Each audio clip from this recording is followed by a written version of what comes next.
our second day together. And I'm again very pleased to be with you, and I'm grateful for the invitation. Um, Someone said that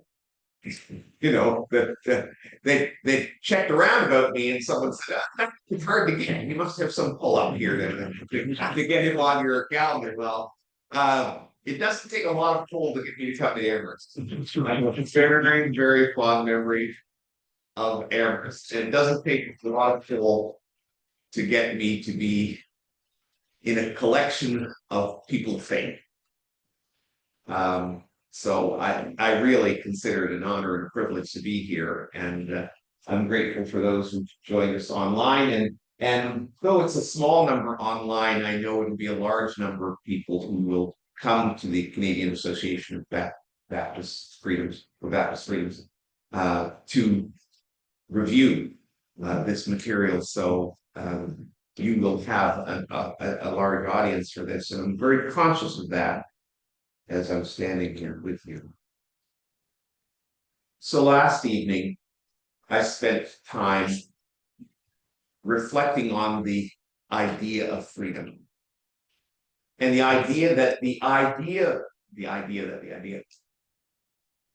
the concept of the freedom that we live with today is a colonial idea of freedom that kind of differentiates the free from the enslaved, the free from the constrained, right?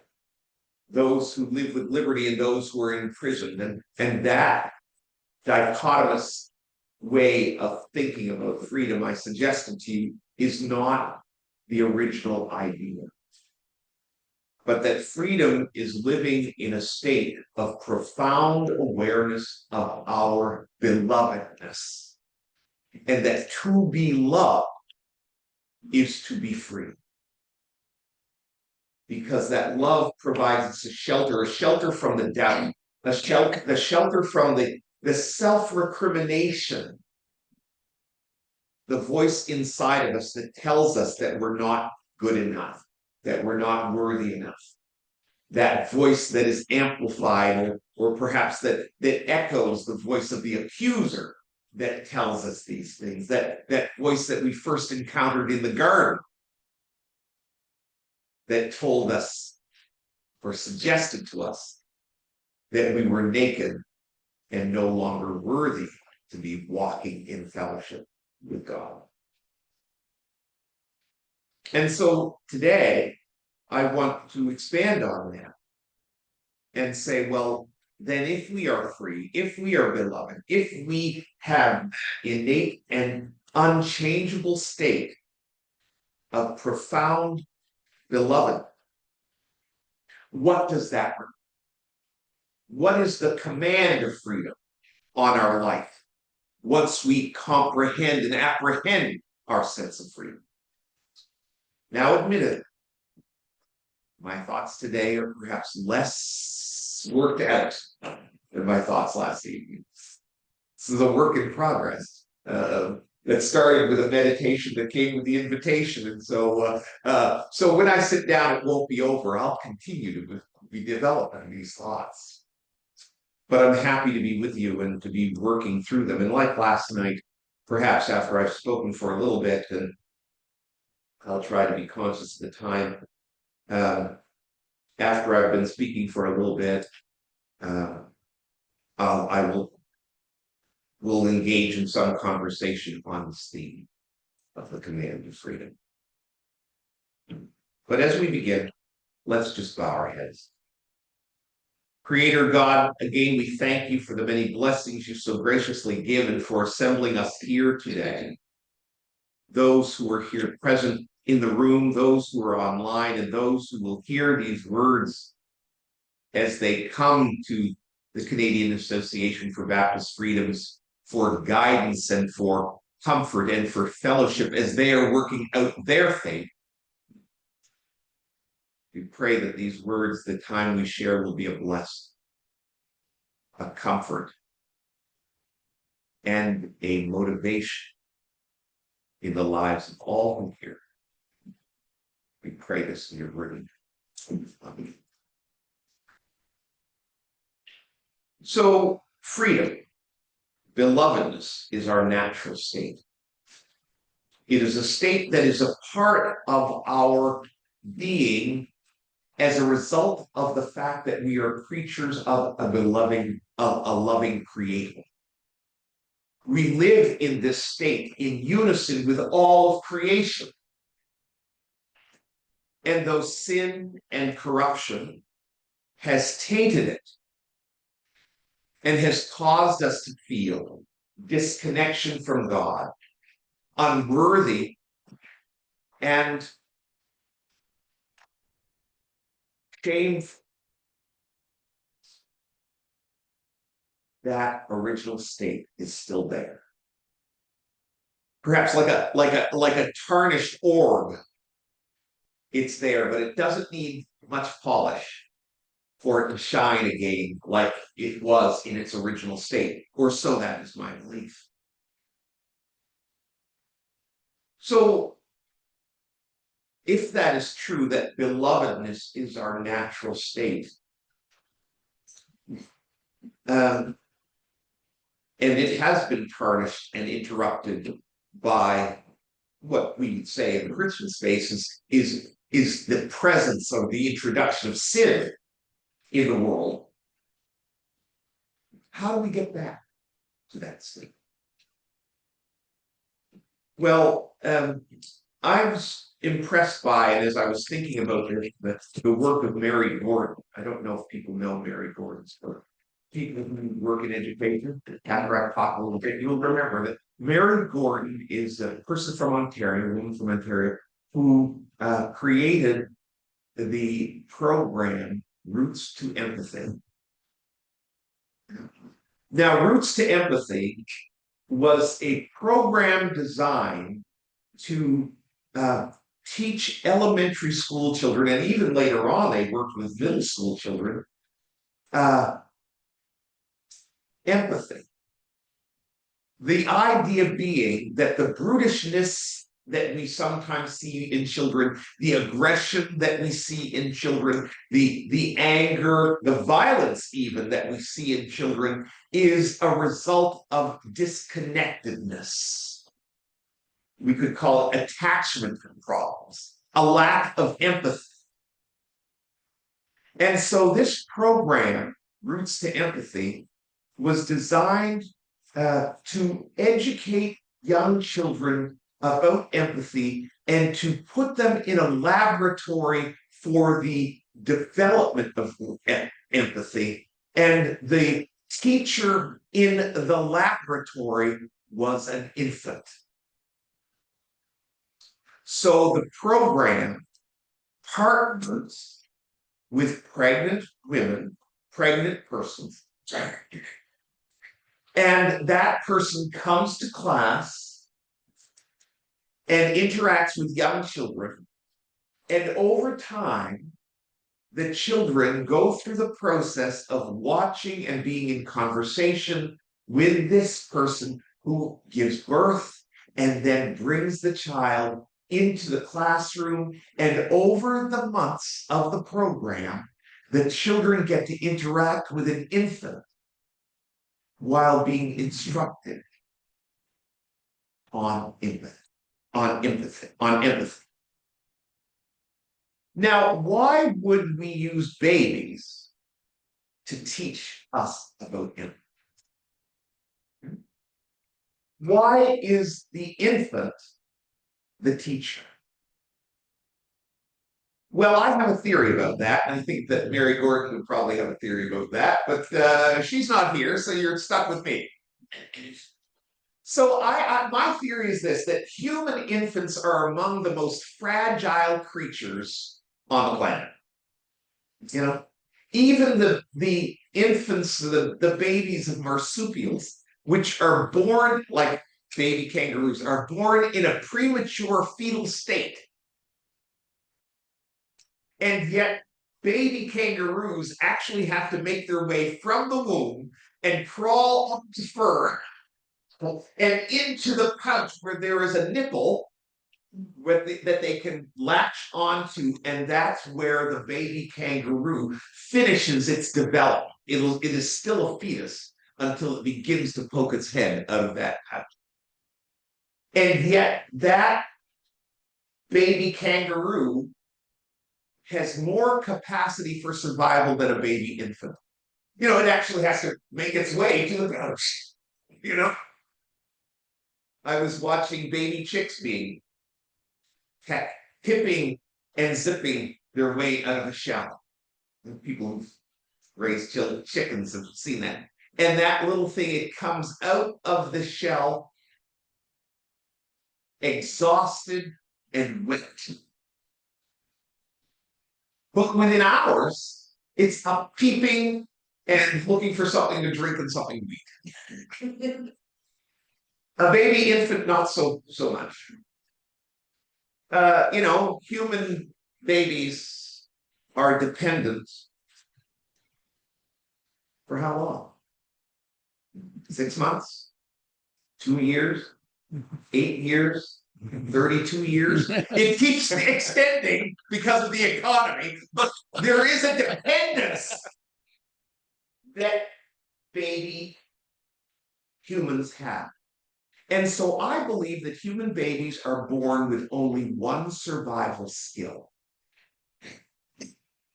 And that is the capacity, the natural capacity to manipulate the feelings of the adults in their world to care for them. Right? That's their only survival capacity. They, through their facial expressions, through their vocalizations, from their burps and gurgles, are able to command adult humans and even slightly older humans to love and care and pay attention. And that's because there's something inside of us, that fundamental core of love, that responds to the baby infant. And so exposing young children to infants and actually reawakens inside of them the impulse to care, the impulse to love.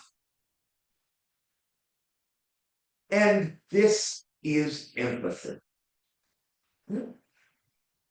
And empathy is not just an emotion. Empathy is a neurological, psychological, biological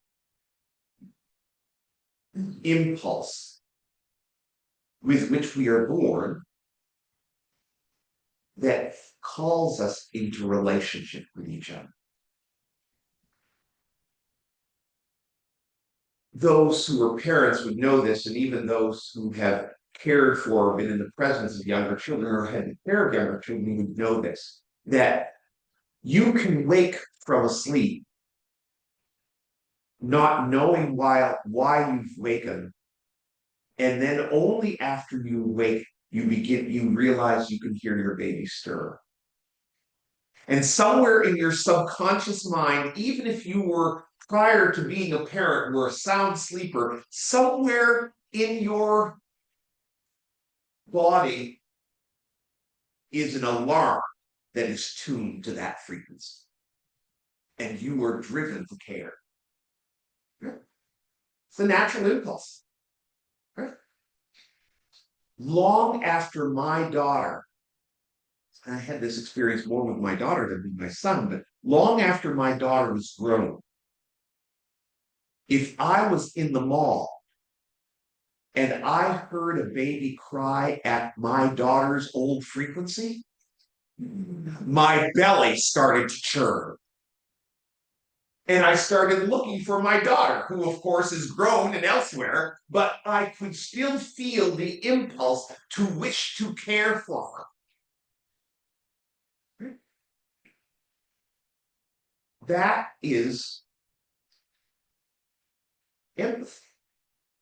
That connection between us, that love connection between us. And so Mary Gordon said, well, we need babies in the classroom so that while we're educating children about empathy and about compassion and about love, the baby can help to reawaken that natural impulse, can shine that orb to its original state.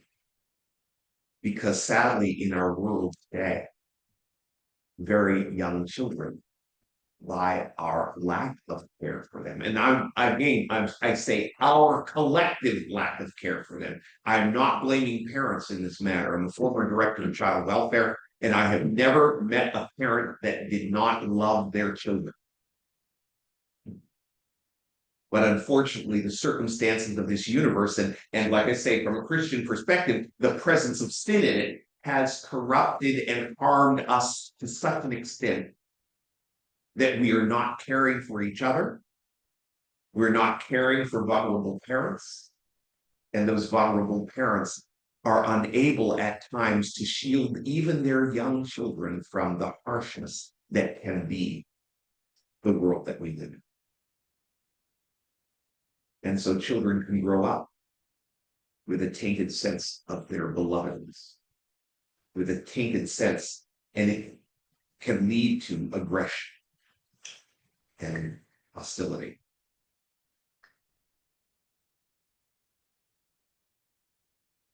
So belovedness is our natural state.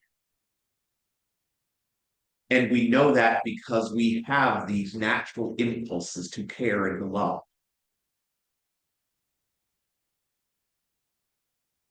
And that the brutality of the world can seek to mute that.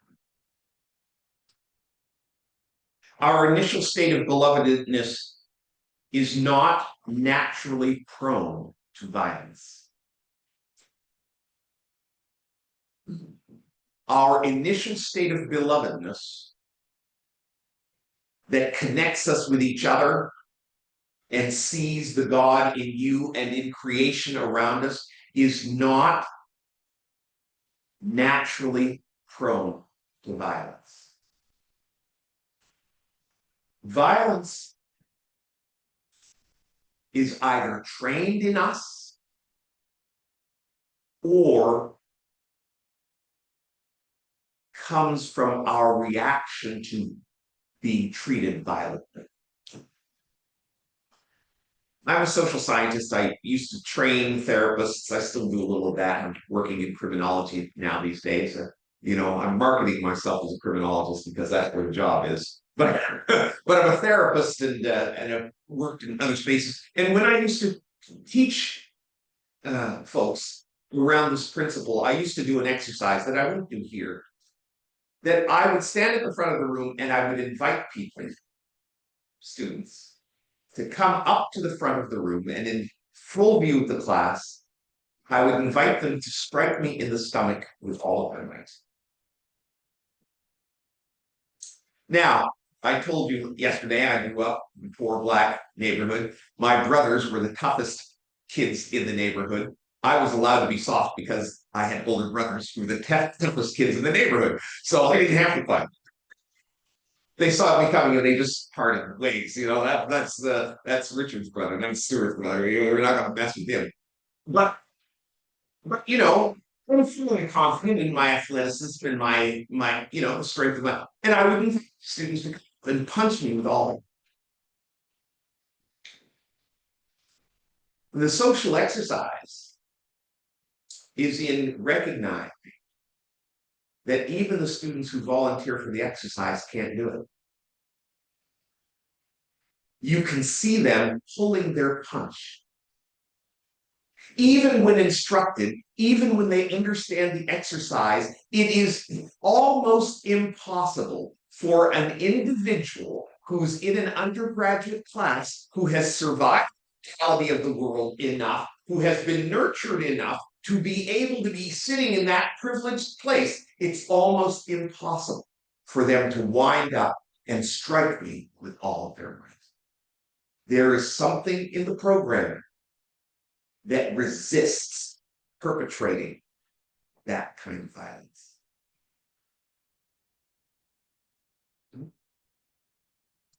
That's why when we train warriors, part of the training, perhaps not in the classroom, but certainly in the field of war, is to learn to dehumanize the enemy. Because it's only when we dehumanize the enemy that we can muster the brutality necessary to engage in certain kinds of warfare. Okay? And so if you think about all of the nasty words that we have for different ethnic peoples, most of those nasty words come out of fields of war. Right? And they're the people who are listening to me today are old enough to know about those words from every single war. If it's an Asian war, you know what the words for Asian enemies, right? If it's a Middle Eastern war, you know what the words were for Middle Eastern enemies. If it's African wars and through the colonial period, we know what the words were that dehumanized Black people. We know what the words were to dehumanize Indigenous people. We actually had to develop a theology to justify the dehumanizing of people in order to fuel the colonial project. And there was a series of papal bulls starting in the 15th century that empowered Christian kings of European Christian nations to perceive individuals who were not Christian as not human, and then subject to genocide and chattel enslavement and the most brutal kinds of warfare. Prior to that, even warfare was governed by a Christian ethic that it required you to recognize fellow combatants as human.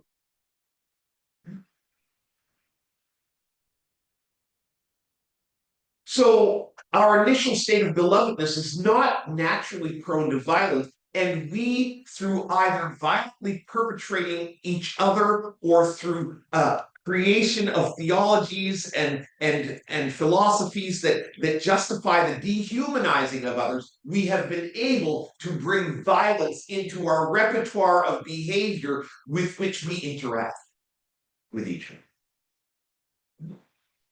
But it is not our natural state or our natural method.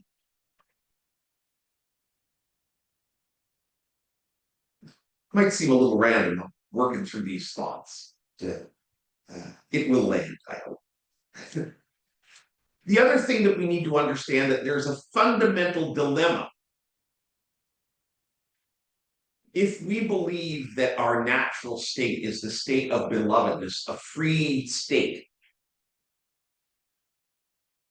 as we begin to think about what that demands of us, we need to recognize that there is a grand paradox, a great dilemma of trying to live out our freedom and belovedness in a world that has been tainted by sin and has become a brutal and violent place.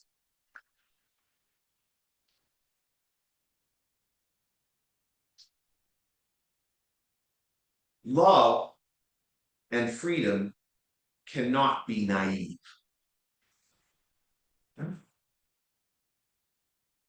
But there is a tension.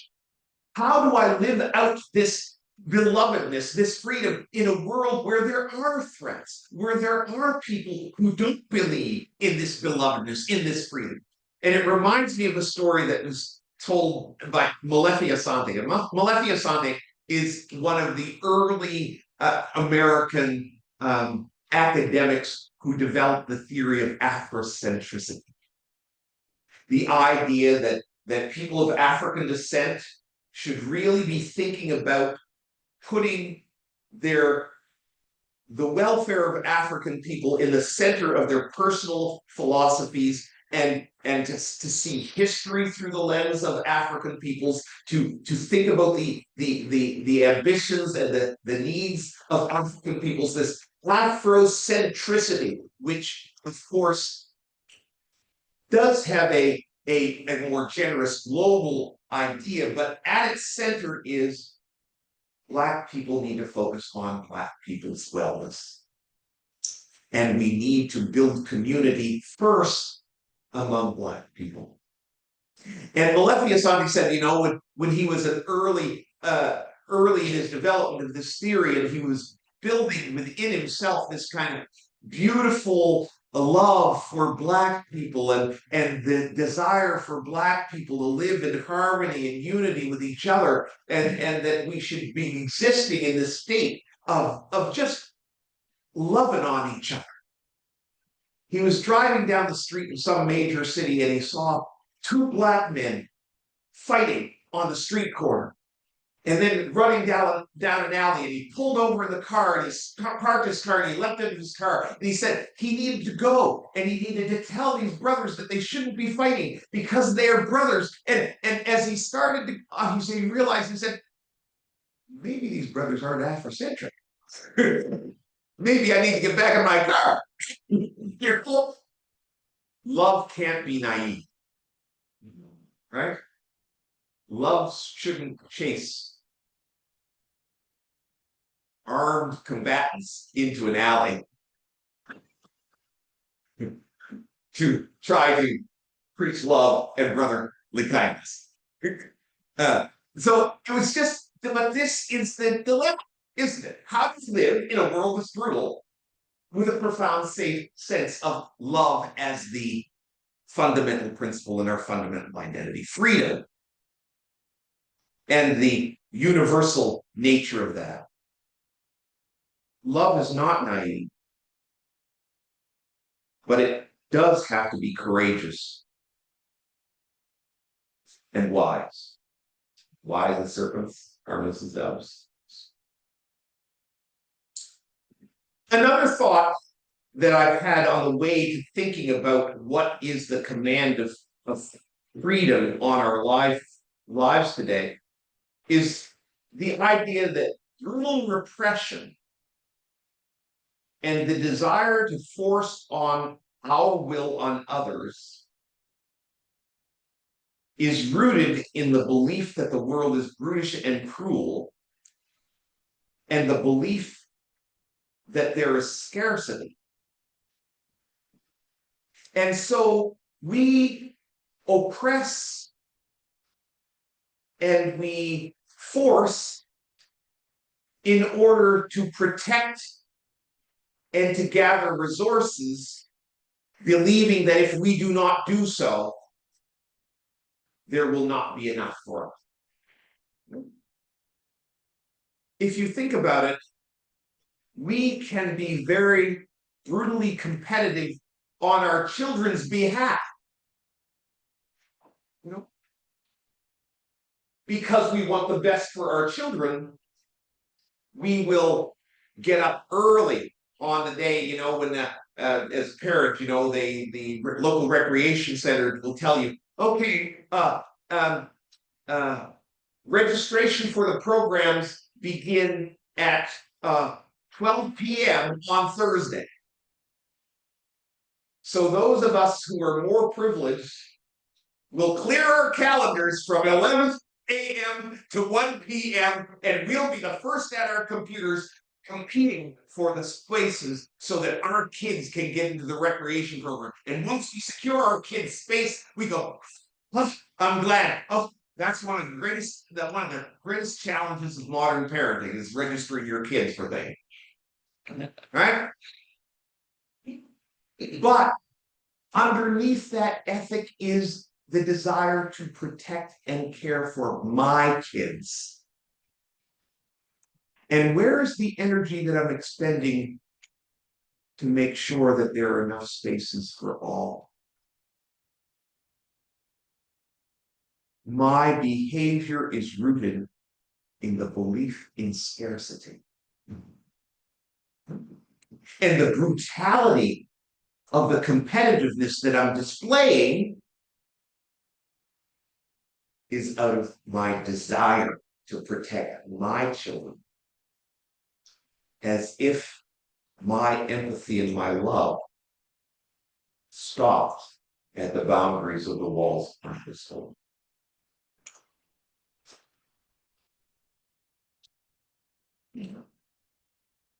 This brutal repression and desire to force our will on others plays out in spaces other than our impulse to compete for resources for action.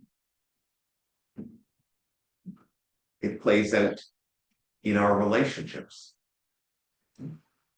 It plays out in the workplace. It certainly plays out in the political sphere when we're duking it out over ideologies.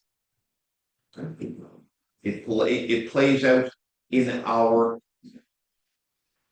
relationship between peoples and between classes of peoples. It certainly plays out in international spaces. The international conflicts that are going on right now in the world are rooted in this belief in scarcity and the desire to acquire for my people at the expense of the other, as if the other weren't people at all. And I believe that, of course, freedom and that sense of belovedness would call us to a different way of thinking.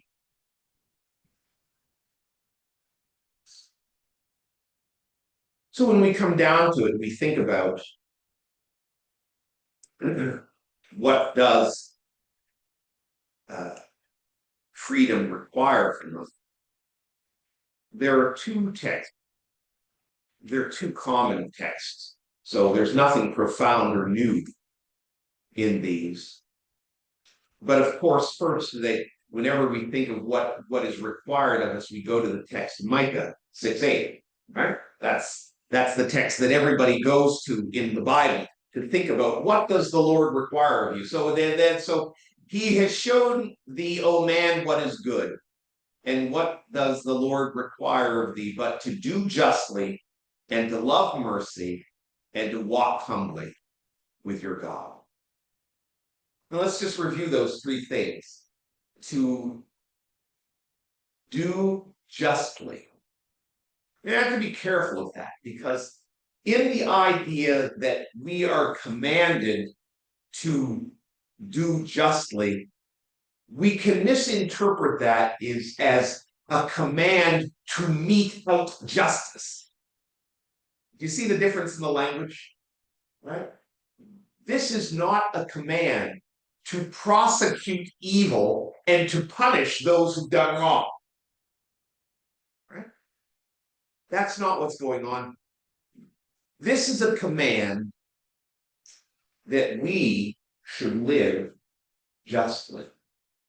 That in our actions, we should be fair and just in the treatment of others.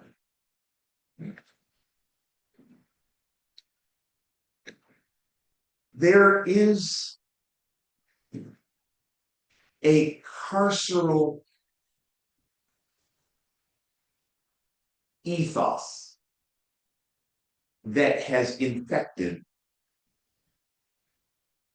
otherwise progressive and loving philosophies. A carceral ethos. I'll talk a little bit more about that later. And I think it comes from this idea that we have a responsibility to mete out justice, and that we have a responsibility, and it turns us all into, little vigilantes, who are looking for fault and offense perpetrated by others, and then we get to drop a dime on those people, and then we get to ensure their prosecution, and then, of course, that impulse seems to drive us to make sure that they get what they deserve. That language seems to me to be inconsistent with the idea of love as our fundamental state of being, freedom as our fundamental being. Carceral impulses do not have their origins rooted in a deep belief in freedom and love.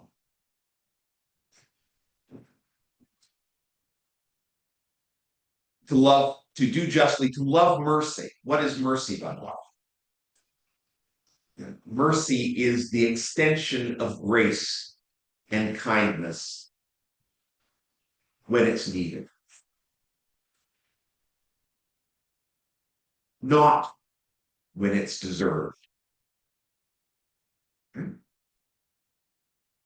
Does that make sense? The extension of grace and kindness, not just when it's deserved. There is mercy.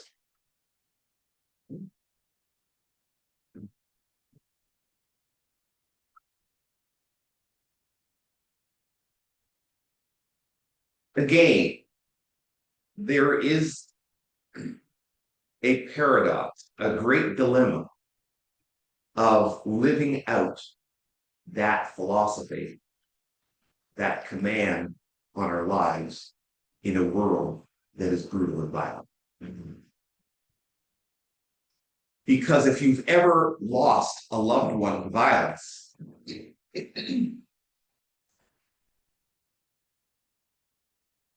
the idea of mercy can feel a long way away.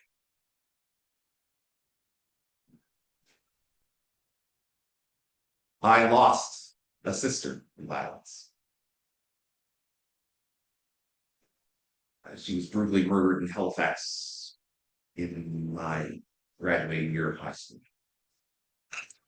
I won't tell her story, but suffice to say that you can imagine the shock that that was to our family.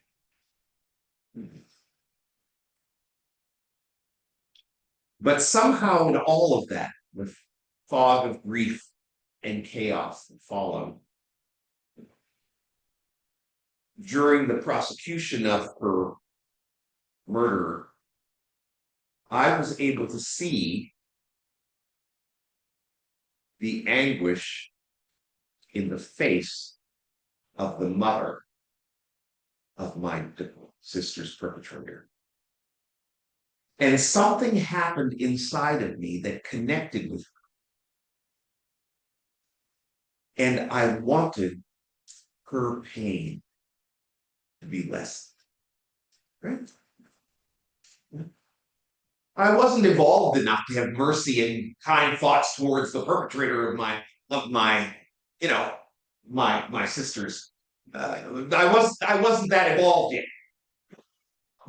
Not sure I am yet, but I could see the anguish in his mother, and then I could look and see the anguish in my mother, and I could see that these two women were sister sufferers of the kind of brutality that exists in this world, not because of what they've done, but because of this ancient infection that has disrupted our nature.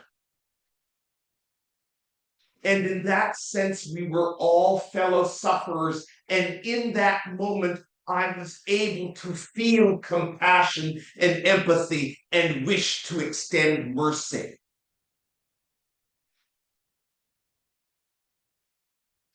I tell that story, to say that it's possible. It's possible for that divine spark, that divine sense of love and freedom that we were designed to be. It's possible even in the midst of chaos and harm for enough shine to be, enough polish to be put on us that a glimmer of divinity can shine out of us and shine into us. and we can feel what it is that God must be feeling. Right?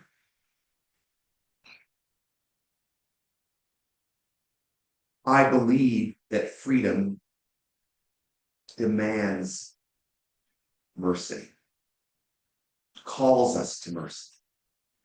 It actually empowers us to be merciful. And then finally, to walk humbly.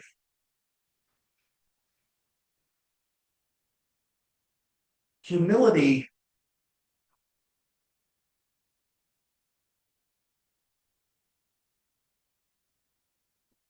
is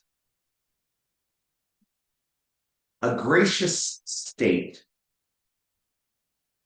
that is impossible to attain if you first do not have a profound sense of your worthiness,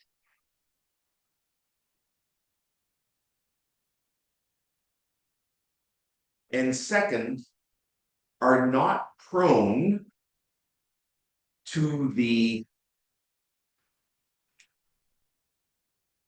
internal oppression of shamefulness. So, in order to experience humility, you have to have a strong and confident sense of your worthiness,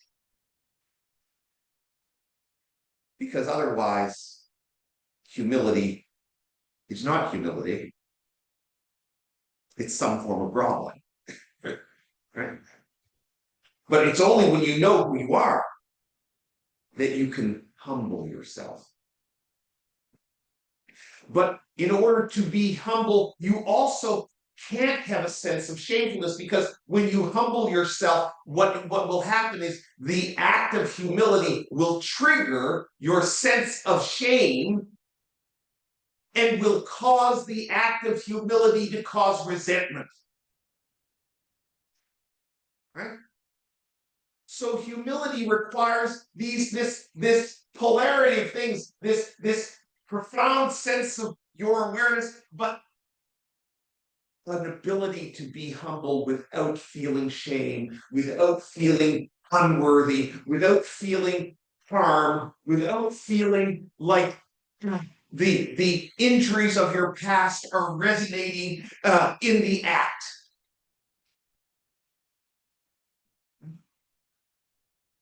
So these things that we're told here in Micah 6:8, to do justly, to love mercy, and to walk humbly, 3 little words, but profound calls in the lives of human beings that are living in a complex and tainted world where brutality is everywhere and softness is prone to injury. But this is the call. This is the call of freedom. How do we live free in this world? How do we live in a state of belovedness in this world? This is the call. And the second text that we have to reflect on, of course, is 1 Corinthians 13, because I've suggested to you, and I hope that we've played along at least for today, that freedom isn't like we thought it was. Freedom is really about this profound state of belovedness and a sense of that belovedness, that then we have to turn to the chapter that is about love, that is supposed to instruct us on love. And it's interesting because 1 Corinthians, again, is one of those letters of Paul, who is, himself a complex kind of creature, but he's responsible for a large portion of the New Testament. So someone must have thought there was some virtue in him, that he was inspired to write as much. And those who built the canon decided to include a couple of his letters, more than a couple. So he's writing to the Corinthians, and the book is a little like he's in dialogue with the Corinthians. So I suspect that what happened, and I think this is what those who study the text would say, is that the Corinthians were going through their own challenges, and they kind of sent a bunch of questions to Paul. Well, if we've got these problems, well, Paul can answer them. So Paul is both sharing his wisdom and trying to answer questions to try to help the Corinthians along. And this chapter here is about love. And I think it's probably in relationship to some of the the dilemmas that there were groups within the church in Corinth who were trying to demonstrate their piety over other groups and they had markers of their piety and and Paul saying not so much. If you have all this stuff, prophecy, tongue, that's really not, it's love. Love is the real marker.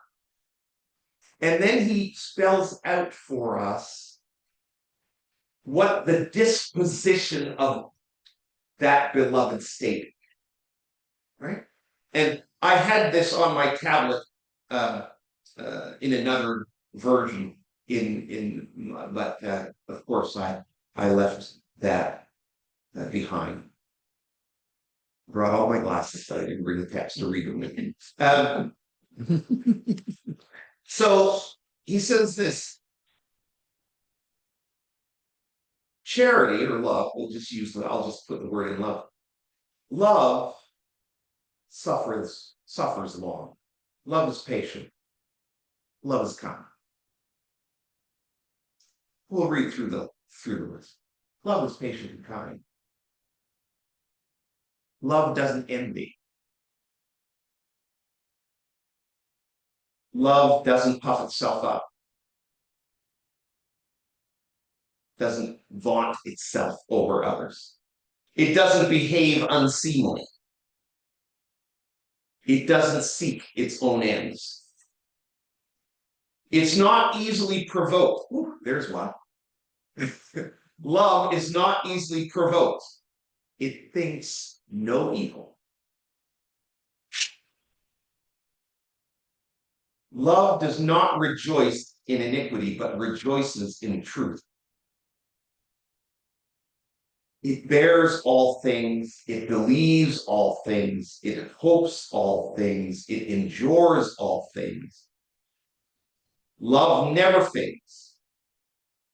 And then again, contrasting to the things that they were debating about, he says, whether there be prophecies, oh, they'll fail. Whether there be tongues, oh, they'll cease. Whether there be knowledge, it'll vanish away. Because we know only a little bit. And we prophesy only a little bit. But when that which is perfect is come, then that which is we know in part shall be done away. Love is eternal. These other things, not so much. And what is love? Love is all of those things that Paul spoke about in the text. We love this text. We read it at every wedding. It's frequent and it's known to all of us. But I dare say that few of us digest the text and allow ourselves to be challenged by the things that we're told are the characteristics of love. Love is not easily provoked. Ooh, that's hard. Years ago, a friend of mine, I was having challenges in my parenting journey, and I said to my friend, who's a therapist and a dear friend, Jay, could you help me out? Having some challenges with my father. She was a preteen man. She was precocious. One of the things we having a precocious, challenging young child is difficult as a parent, but those are some fantastic adults. When they grow up, the very things made it challenging for you as a parent will make them very successful as an adult. But I said to her, can you help me with that? No, Robert, I can't. Well, but you can't. And she says, I love you as a friend. And my experience is the quickest way to lose a friend is to comment on the parenting.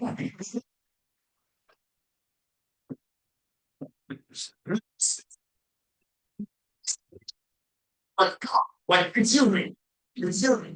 Come on. Robert, no, I really don't. Look, I'm not everybody, Jackie. It's me. She says, okay, well, I'll say this. She says, you have one of the sharpest and quickest minds of any man. And you're a hoot to be with. Not a millisecond after you hear a thing, you can respond to it with humor and with cutting kind of criticism. You've got a quick mind.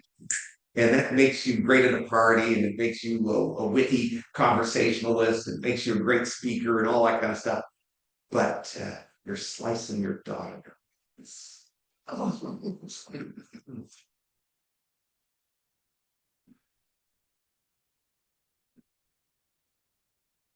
That's not right.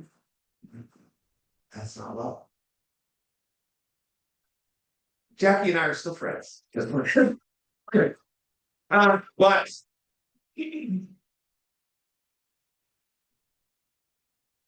I had to reflect then on how I needed to love my daughter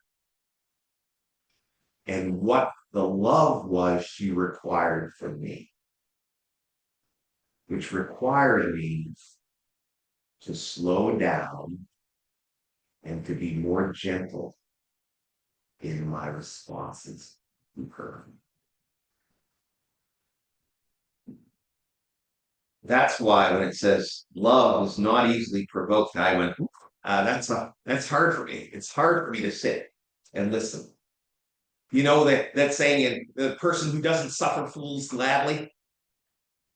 Um, that's something we say, and it's kind of like a virtue, but it's actually not a virtue.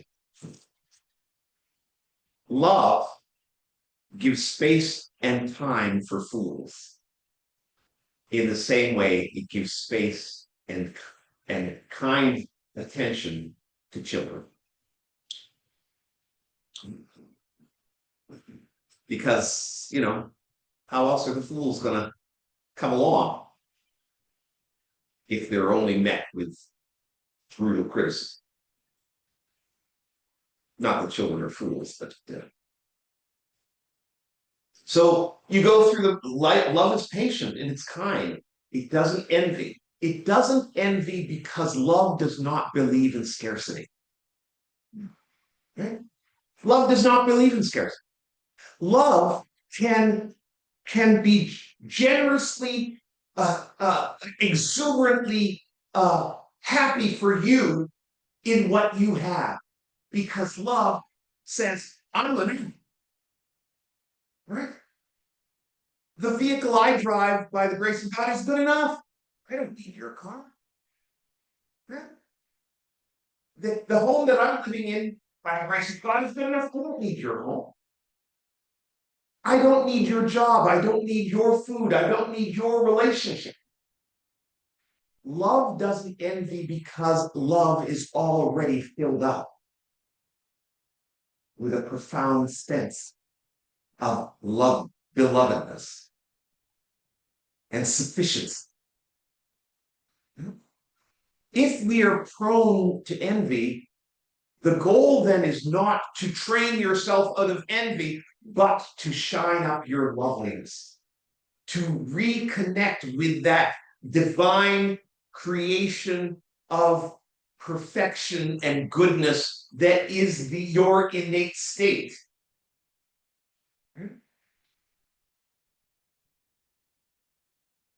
Love does not behave itself unseen. I don't know what that means. Love doesn't make spectacle of itself. Love isn't showy. It seeks not her own. Love isn't out for its own sake. It thinks of others. It's not easily provoked and thinks no evil. Hugh works in corrections, and I have worked in corrections, and I am not yet a prison abolitionist. Almost, but not yet. But love does not think evil. Yeah. Have you ever been with a person who, when something bad happens, immediately knows who to blame and for what? Right? You know, something happens in the household next door, and they already know that it's the husband's fault because you know how he is. He doesn't, love doesn't project fault and evil as its first impulse to understanding the controversies of the world. Right? Love does not think evil. Yeah. I've got a little story. It's a parenting story. A lot of parenting stories today. I guess I've been consumed with much of my life in parenting, and now that I'm an empty nester, I have to reminisce. But when my daughter was little, she was a black child, so she didn't have the capacity to misbehave outside of the home. It's a black thing. It's probably more than a black thing, but it certainly is a black thing. Right? And she has some home training, and we'd go out, and I hear my mother, instructing my nephew, whom she raised. My nephew had a very, very good friend, and when he was a preteen and a teenager, he was a real tough. He was a problem child, and he would be out in the street yelling profanities at his parents in the home. And my mother, whenever she saw that, would say to my nephew, "Now I know Glenn's your friend, but if you think you can do that around here, oh, you got another thing coming." My daughter had a sense of, I think it wasn't just because of brutal oppression, but because of the way we tried to raise her in deep connection and trying to meet her needs and not needing her to tantrum in order for us to pay attention to her. And when we would be in the mall and she'd see a child acting up, she'd say, "Oh, what's wrong with that kid?" And so I had to instruct her. I said, "Oh, I said, not everybody has had your parents. So don't think ill of that child. Think maybe the child has not had your circumstances." Love does not think evil as its first impulse. And I knew I had done something right in parenting when the next time we were at the mall and she saw a child misbehaving, she looked up at me and said in a loud voice, "That little boy must not have very good parents, Daddy."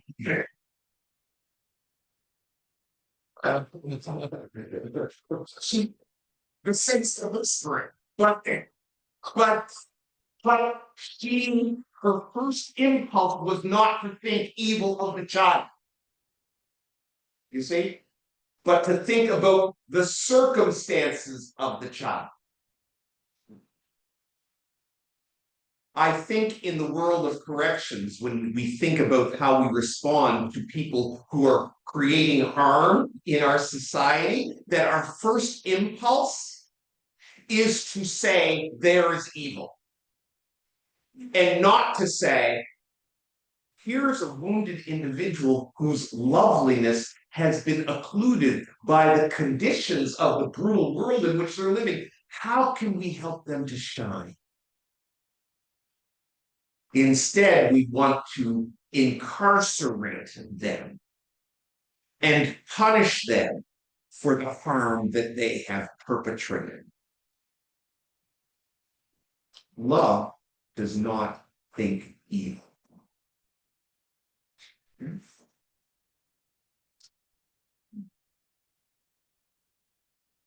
The fact that we think evil of those who are perpetrators of harm has resulted in policies and programs that are brutal.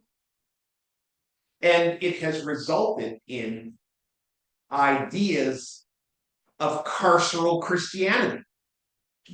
Right? Christians are at the forefront of the brutal approach to undocumented immigrants in North America today. Christians are at the forefront of the brutality that is being visited on those folk.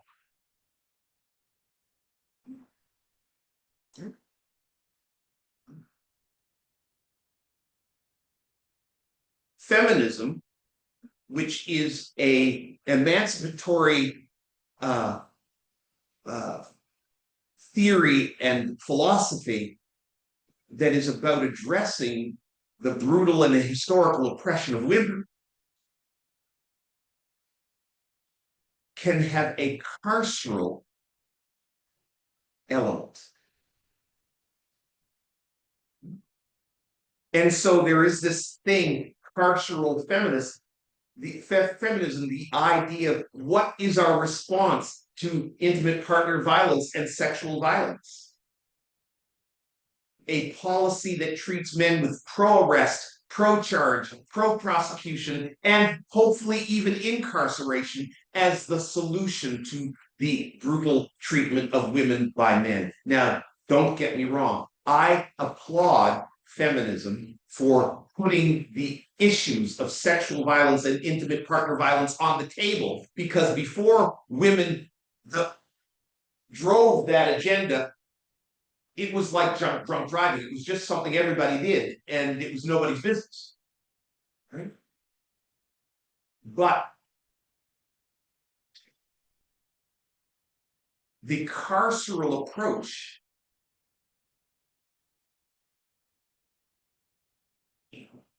number one is it's not working. Right? The percentage of sexual assaults in our society that result in a positive conviction of a perpetrator of sexual abuse is less than 1% of all the sexual violence.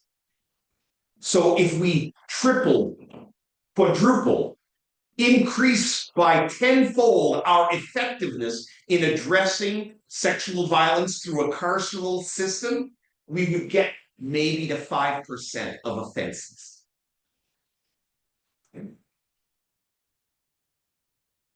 Carceral approaches based in the belief that the full fault rests solely in the mind and life of the perpetrator and not within the larger societal problems that we experience are not working. Those approaches aren't working.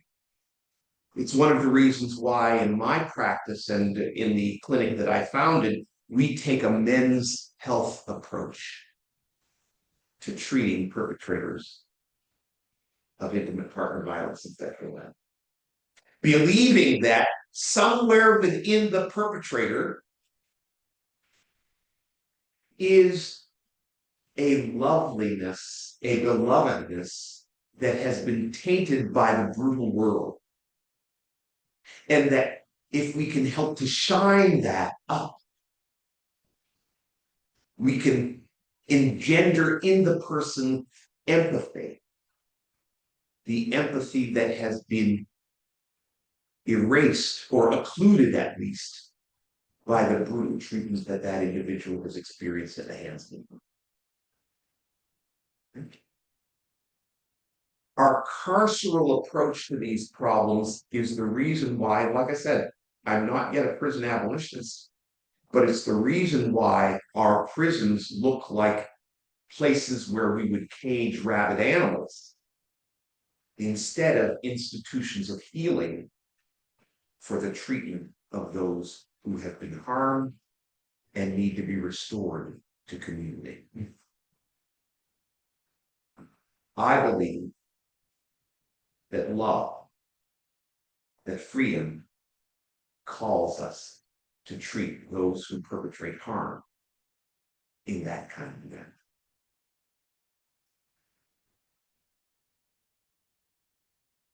I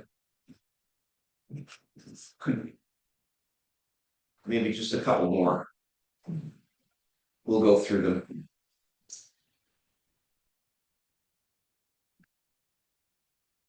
Love does not rejoice in iniquity, but rejoices in the truth.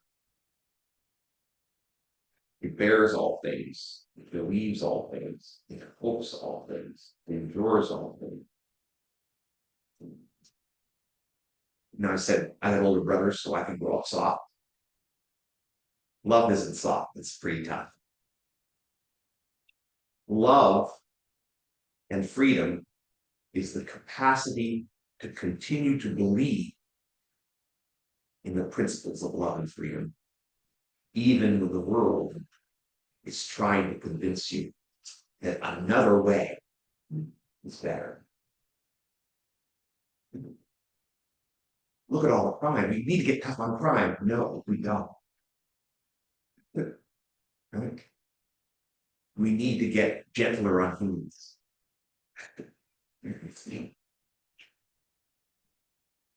And love needs to be tough enough to stand against the voices that want us to be more brutal.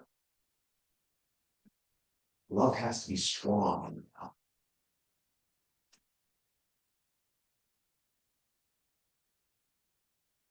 Charity, love never fails. Everything else will. But charity will not. So these, I think, are the calls that freedom has on our life. To live, do justly, love mercy, walk humbly, to bear, to be patient, to be kind, to think not evil as our first impulse, to bear all things, trust, love, hope.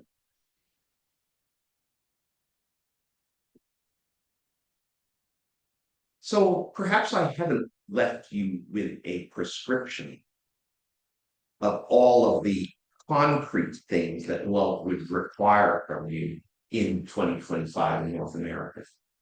I did not suggest the policy position you should take on particular issues, which side of global conflicts you should be on. I did not prescription as to who you should vote for in the next election. Okay. Because if I did that, I would not be honoring your freedom and trusting your capacity to respond to the love impulse that the divine has placed on you.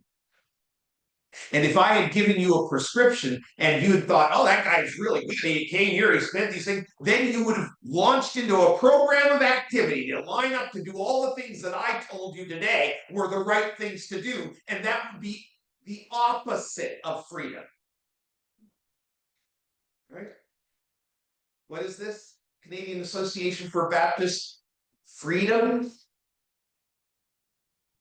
Any prescription is contrary to that principle. My only prescription is to deepen your relationship with God and deepen your awareness of the profound love in which you were created. And through prayer and meditation, worship and therapy, through the deepening of your love relationships, and even through the process of leaving your toxic and abusive relationships, you can deepen your apprehension of the profundity of freedom with which we have been bestowed. And in the shelter and the stillness of the space of that freedom, hear and answer the call that is on your life. I want to thank you for your kind attention. Like I said, I'll take a few questions.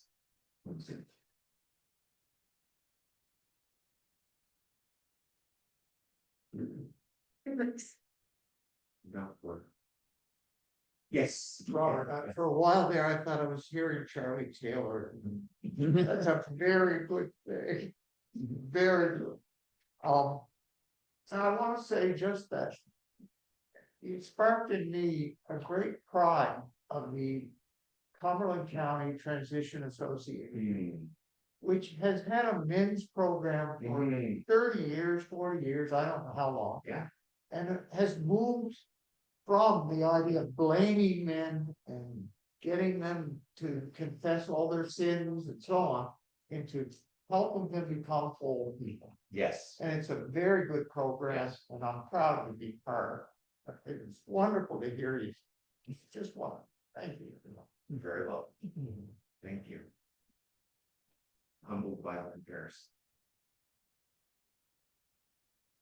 Moved by that. Thank you.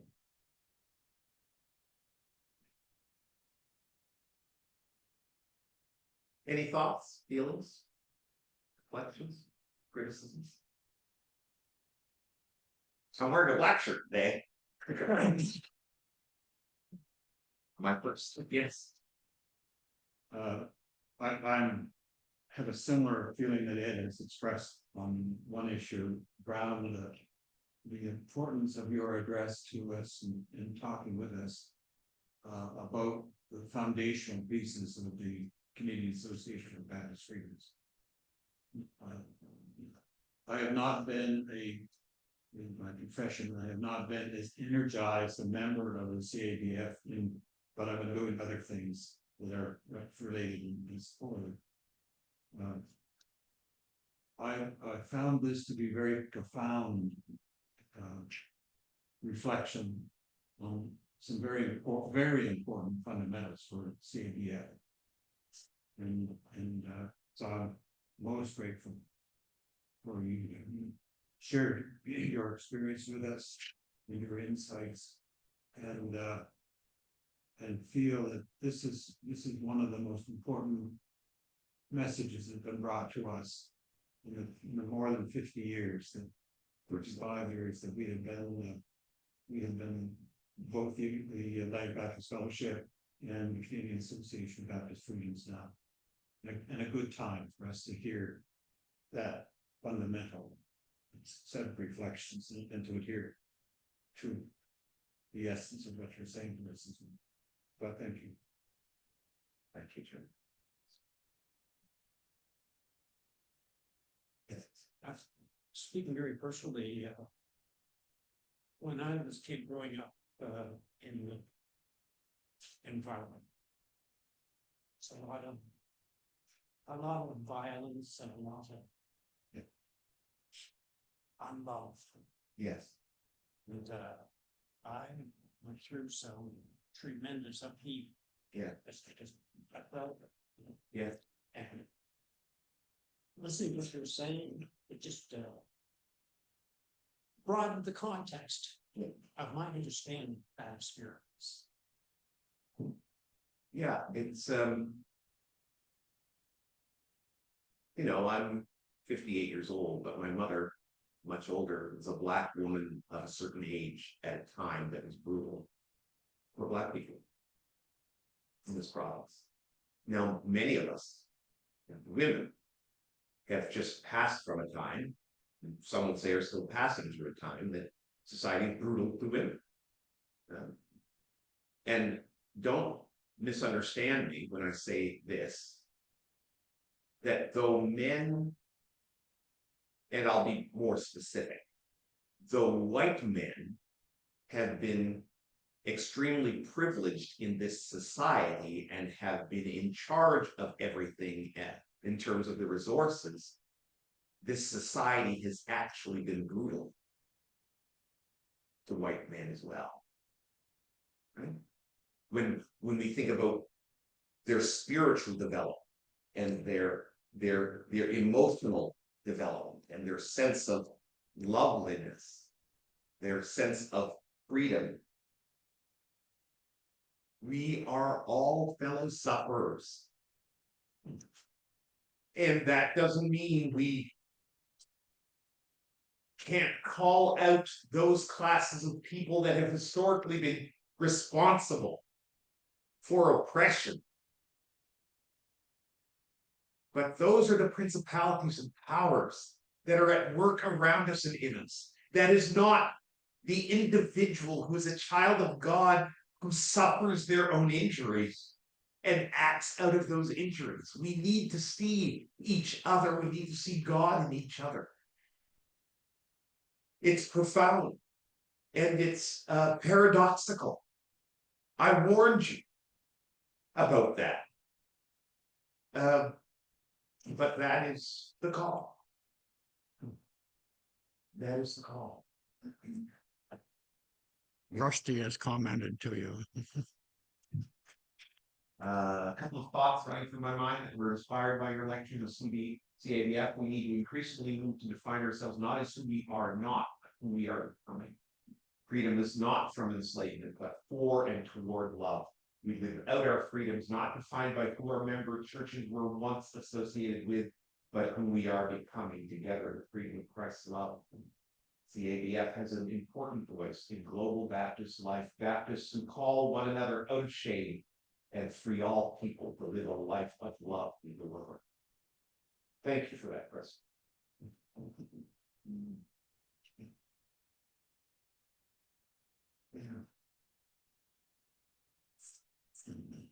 This is a profound calling to be a seeker, to be a person who seeks to work out our faith. It's a profound calling. It's not all, hymns and communion and offerings and the weekly production of services, and it is about how we live in relationship with our lovers, with our children, with our neighbors, with our enemies. Yeah. Profound.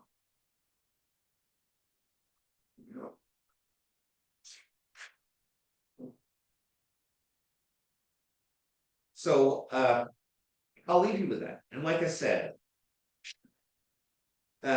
these thoughts are still germinating in me. And I hope you weren't disappointed that I didn't bring a fully baked cake to the party. So when we're done here, let's do it. Let's and love on each other pretty hard and practice this and fail and be celebratory of our failures, because it means that we're not doing nothing. All right. When someday as a therapist, I'll come back and talk about psychotherapeutically how we build and repair injury and trauma, and how injury and trauma can supplant love and attachment, and how we can rebuild that. I mean, I gave you a little hint there with Mary Gordon's work around roots to empathy, but that's kind of the work that I do, and I do it across the lifespan, that sort of thing. Yeah. So it's about, yes. I'm a profound believer in the community faith church and its word. I was reminded reading something just the other day from Archbishop Welby, years back, he said, church could be a safe place to risk. Yes. A safe place to risk. Yes. One part of our natural development is about risk.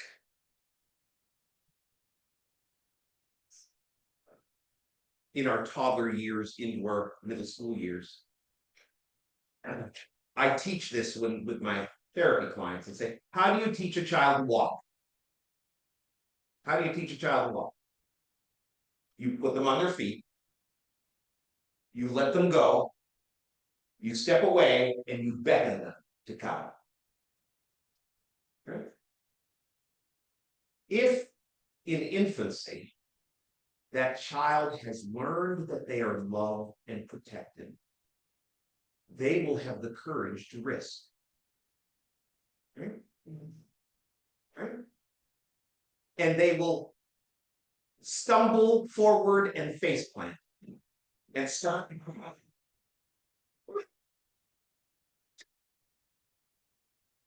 In you, and here I am on my face. And we do not rush to comfort the child. We rush to celebrate the child. Hey, look at you! You big boy and big girl, you're trying to walk. Look at you on your new legs, aren't you? And the child goes from this to once the child has been jollied into a better state, what do? We put them on their feet. We step away and we beckon them. It is only through challenge risk. Success and failure is irrelevant. What's important is that whether the child succeeds or fails, they are greeted with celebratory love. And then they are ready for the next challenge. And then they've been empowered to risk. And then whether they fail or succeed, they know they'll be greeted with loving celebratory energy. The church needs to be a place. Now, if your members, particularly your young members who are trying to figure out who they are in this complex world, are doing things that don't meet your favor, they are simply trying to figure themselves out in that cycle of challenge and risk. Okay? How do we continue to welcome them? How do we continue to celebrate them? How do we continue to include them? How do we continue to let them know that the love that we showed them in their infancy is still alive? And this is a dilemma. It's complex. Right? But that is the challenge. That is the call. Thank you so much for this. If there aren't any other questions, I'll take my seat and recover. Thank you so much. Hey, I'm gonna call Marlene to come forward. This has been an amazing morning. Thank you very much.